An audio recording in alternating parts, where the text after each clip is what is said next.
আজকের ভিডিওতে আমরা শিখব কিভাবে সহজে যোজনী ও যোজ্যতা স্তর নির্ণয় করা যায়। আমরা সাধারণত যোজনী এগুলো মুখস্থ করে থাকি, কিন্তু যোজনী আসলে কোনো মুখস্থ করার বিষয় না।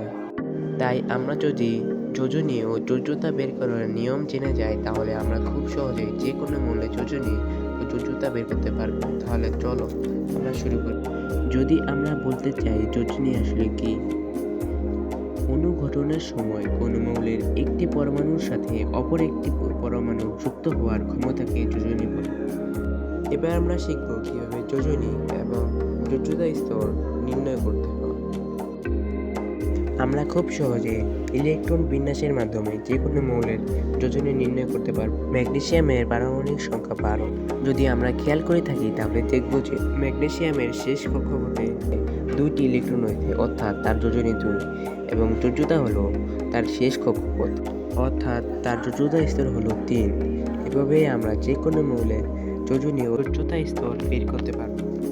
আমরা যদি আরেকটি উদাহরণ দিই, ক্লোরিনের পারমাণবিক সংখ্যা হলো 9, আর তার ইলেকট্রন বিন্যাসে 9টি ইলেকট্রন রয়েছে, কিন্তু তার শেষ কক্ষপথে 7টি ইলেকট্রন রয়েছে, অর্থাৎ তার যোজনী হলো 7, এবং তার শেষ কক্ষপথ হলো 2, অর্থাৎ তার যোজ্যতা স্তর 2।